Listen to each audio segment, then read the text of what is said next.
Welcome, fellow Fissure Warriors. We just got buffed. Our Ancestral Spirits finally work. That's 50% more damage, 80% more defense, and also 20% more attack speed to me and the totems. And that's only the start of it, because the support gens on them increase our damage even further. Before the buff, I could already clear tier 16 maps. I challenged pinnacle bosses. I'm ready for the 4th ascension. Now I'm even stronger, more tanky, and faster. On top of that, we revised the passive tree to make it even better, and also crafted one hell of a weapon, and you can do that too with an easy trick. Before we now get started with the details, what is Fissure Warrior? In case you're new, Fissure Warrior is all about summoning totems in front of you, right into the opponent, have your spirits pop out for the defense, attack speed, and bonus damage, and then you just fissure into these totems. And the slams of your totems are going to repeatedly trigger the fissures for insane damage overload. You also can throw in your Forge Hammer on top and explode that with a Warcry for another fissure to go bonkers. And your last instance of damage is putting the Earthquakes in.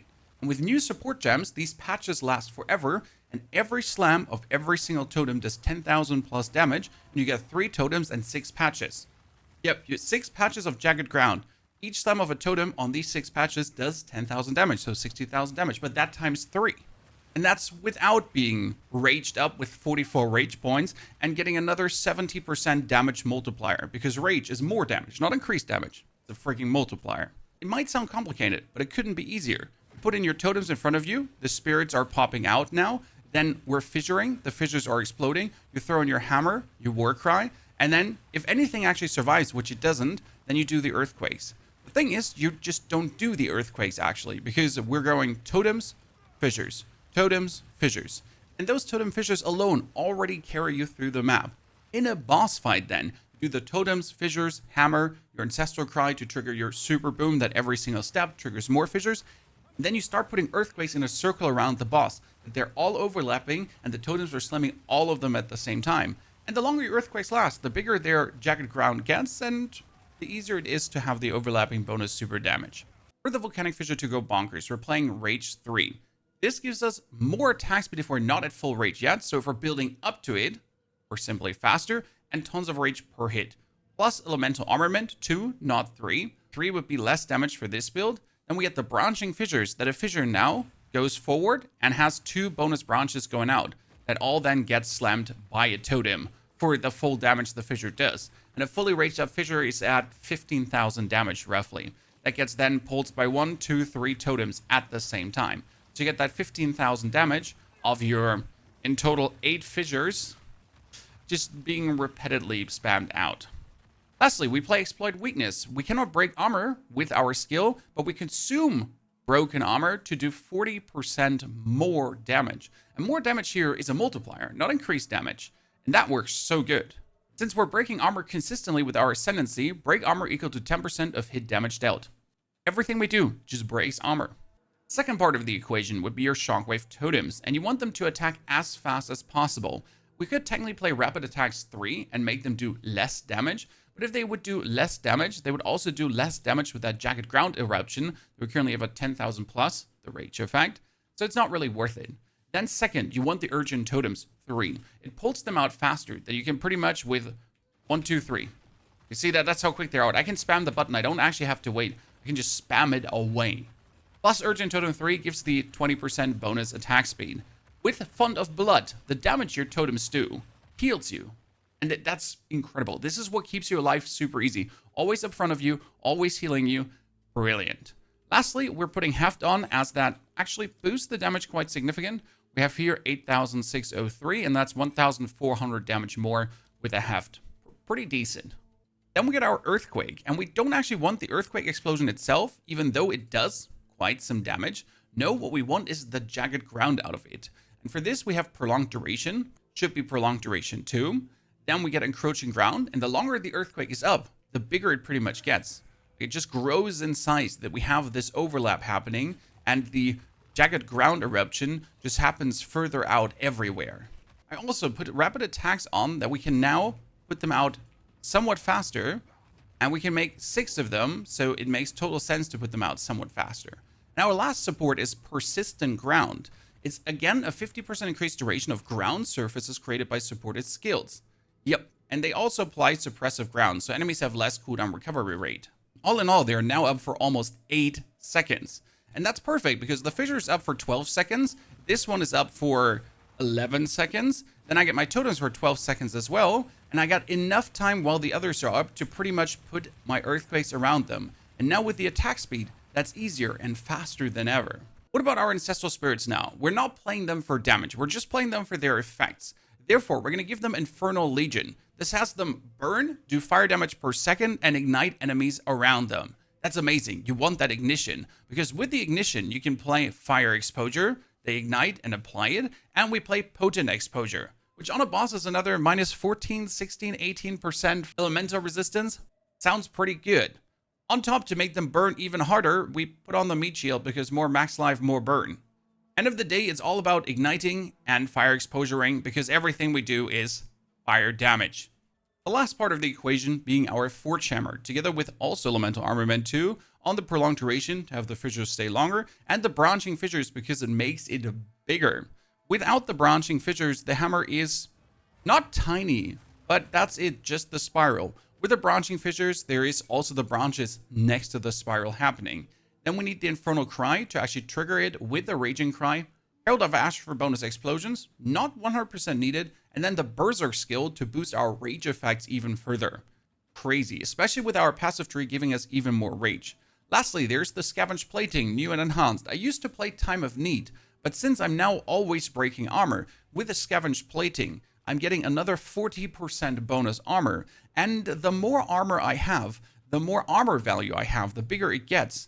The more it also takes care of the estimated elemental damage reduction against hits, because armor applies to elemental damage, right? And I have quite some percentage of that. See, I have 9,000 armor currently without the buff, and I get like 130% of armor takes care of elemental damage reduction. So we're overcapping the armor with even more elemental damage reduction. And that's without the 80% more defense from the turtle that boosts the value even further, and without the 40% from the Scavenge Plating, I can't take damage. That's being boosted by Wooden Wall. 20% of damage from hits is taken from your nearest totem's life before you, and at the same time from the Watchtowers. Recoup 5% of damage taken by your totems as life. This together with the Scavenge Plating, and also all the armor applies to elemental damage, armor applies to elemental damage, armor applies to elemental armor, right? Before we now get to that incredible weapon and how you can do it too, what about the passive tree? And here we're using some weapon swap points. And I'll make it as easy as possible for you again. Weapon swap points happen automatic. You don't have to do anything for it. I use my Fissure, I use weapon points 1. I use totems, I use my weapon points 2.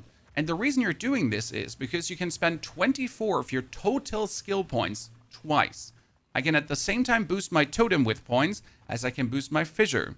And the buffs from the totem are actually staying with the totem. For example, that recouped life still works even if I swap away from these skill points as I then use my totem. In order to use one weapon for both skill points, you go into your tree and right click up here. Easy peasy, super selection. And then you just have to go into your gems and select which skill points the skill should use. Number 1 for Fissure, number 2 for the Shockwave Totem. Everything else is also on number 1 because number 1 is the main damage for fire stuff. And that's what we're doing here. Number 1 gives me Burn Away, fire damage, and damage penetrates fire resistance. Now, I don't need that for my totem, but I need the placement speed for my totem, and I need my totems to cast faster, right? Same here. I want the physical damage, extra fire damage for my fire skills, right? Now, the bonus area effect I want on both, but the bonus totem damage I only want on the totems, whereas the two-handed weapon damage does surprisingly not buff the totems and only buffs the weapon. That's why we're hanging out here. Now we added 2 new and important nodes. Since we got all this life regeneration and armor now, I'm playing blood magic instead of all the skill cost nodes here. I was using them before, but I tank damage, or my totems tank damage, I recoup life, I have the life leech in general from the Font of Blood, so I can afford playing blood magic. It works absolutely fantastic. And then at the bottom right, we get ourselves 15% attack speed with 3 and 3, together with a Molten One's gift that our armor break also applies to fire damage taken on hits. Crazy. And then down here, we took the tempered defenses for more armor, but also even more armor applies to elemental damage. Together then with all the maximum rage that we berserk up as much rage as possible. Further levels and points now. I'm planning to take these 2 out in the middle, grab myself the brute strength to increase my power even further. I'm not actually considering to play Giant's Blood right now, as I could barely get my life up enough, and losing another 200 max life is not what I'm really looking for, as well as I can't even afford using it. I don't have remotely enough strength to use 2 weapons. But hey, I can kill pinnacle bosses already. I can do the 4th Ascension, I can do tier 16 maps. I don't feel the need to rock Giant's Blood. Good, what about the weapon now? And right now, crafting good weapons couldn't actually be easier. What you want to get would be a blue weapon that already has percentage to physical damage. So if you find any blue weapon that does 100% increased physical damage, 110%, 90% increased physical damage, that's already a good base. Because with a greater essence of abrasion, you can then make it into a rare item that will get 23 to 59 possible physical damage. With a 100% damage weapon, you're already sitting at top values. And then with another essence, and that would be the essence of the perfect battle. 2-handed melee weapon or a crossbow, remove a random modifier, and it's always going to be a suffix, and augment a rare item with a new guaranteed modifier, and that would be +6 to melee skills. I already had 136 physical damage, 27 physical damage bonus, and then I had 3 shitty suffixes that I simply replaced with that gem. On top of that, just armor, armor, armor, and armor, plus the 35% of armor also applies to elemental damage. And keep in mind that you can overcap. This is 37, 35, and another 31, and 34. Plus the 30% that we actually have in the passive tree. We're way beyond the 100% already. And that you can see actually in the value here, right? We get more elemental damage reduction than we actually have armor. The only thing I would change for my equipment pieces would be right now more maximum life. That's 41, that's 54, that's no maximum life at all. This is no maximum life at all too, but chaos resistance. We get here 115, that's nice. There's no maximum life on this one. Yeah, I need more maximum life. I'm sitting at 1930, 1930 maximum life. That's not a lot. And yet, you have seen me simply zoom through these tier 16 maps and the bosses and everything. Obviously, more max life just gives you more room for error, just in case there's someone who's obnoxiously chaos damaging, or there's some really stupid ground effect that you missed because there's quite some things going on screen, or boss just does a super bonus whooper slammer.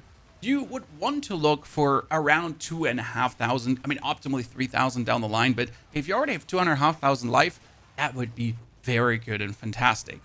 What do you say, ladies and gentlemen? Fissure Warrior something for you, or would you rather like to clutter your screen in a different way with the Mortar Totem Mercenary, who's equivalently efficient, if not even better? Enjoy, take care.